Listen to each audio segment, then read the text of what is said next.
আপনাদের রিয়াকশন কি হবে সেটা এখনো আপনারা ডিসাইড করতে পারেননি। কেন এটা বলছি, আমি একটু পড়ে শোনাই। শনিবার রাতে সামাজিক যোগাযোগ মাধ্যমে আপনাদের আমির লিখেছেন, আওয়ামী লীগ নিষিদ্ধের দাবিতে চলমান রাজপথের আন্দোলনে অংশগ্রহণকারী বিপ্লবী তরুণ, যুবা ও নেতাকর্মীদের উদ্দেশ্যে অভিনন্দন ও কৃতজ্ঞতা।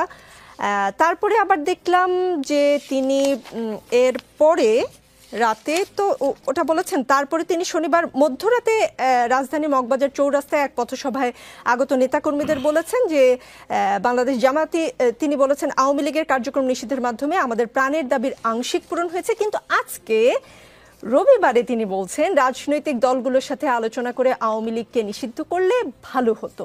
এর আগে তিনি অভিনন্দন জানিয়েছেন, কৃতজ্ঞতা জানিয়েছেন, তিনি আবার আজকে বলছেন রাজনৈতিক দলগুলোর সাথে আলোচনা করে সিদ্ধান্ত নিলে ভালো হতো।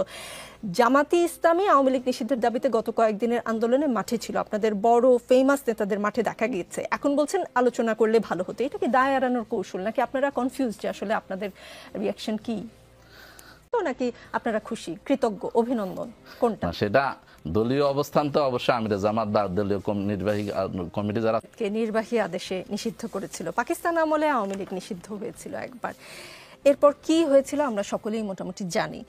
2025-এ আওয়ামী লীগের কার্যক্রম নিষিদ্ধের ফলাফল কি হতে পারে বলে আপনি মনে করেন? আমার কাছে তো আওয়ামী লীগ অলমোস্ট নিষিদ্ধই আছে। আওয়ামী লীগ ব্যান করা সেটা তো এমনি করা যায়, তাদের যেহেতু কোনো কার্যক্রম না, তারা কোথাও উঠতে পারছে না, বসতে পারছে না।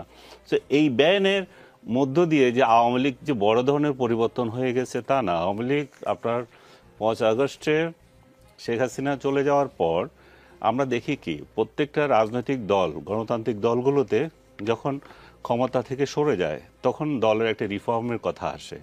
এখানে শেখ হাসিনা সেটা করেন নাই। দলের মধ্যে কি ত্রুটি ছিল, বিচ্যুতি ছিল, 16 বছরে কি ছিল সেগুলো করেন নাই। কোনো কাজের জন্য তাদের কোনো রিগ্রেট নাই। তো এই অবস্থায় তারা তাদের মতোই চলছিল, এবং সেই প্রেক্ষিতে আওয়ামী লীগকে নিষিদ্ধ করার মধ্যে আমার কাছে কোনো ইনসিগনিফিকেন্ট কিছু মনে হয়নি। এই জন্যই যে এই নিষিদ্ধ করাতে কি আসে যায়, আওয়ামী লীগ তো জামাতকে নিষিদ্ধ করে গেছিল না ক্ষমতা হারানোর কয়েকদিন আগে। তো তখন কি হলো, যখন ক্ষমতার পরিবর্তন হলো, এই জামাত নিষিদ্ধ ঘোষিত দলের নেতারাই প্রথম আর্মি প্রধানের সঙ্গে বৈঠক করে পরবর্তী কি হবে সেই নির্দেশনা দিচ্ছে। তো আগামীতে যে ক্ষমতা পরিবর্তন যখন হবে তখন এই ধরনের আইন, এই ধরনের অর্ডিন্যান্স, এই ধরনের বিচার, এগুলো যে সব এক তোড়ে পড়ে যাবে না সেই নিশ্চয়তা কি আপনি দিতে পারি? আমরা দিতে পারছি না। কালকে যে তাদেরকে নিষিদ্ধ করার আইনটা যে আইন বলে করা হলো সন্ত্রাস বিরোধী আইন ধারাতে 2000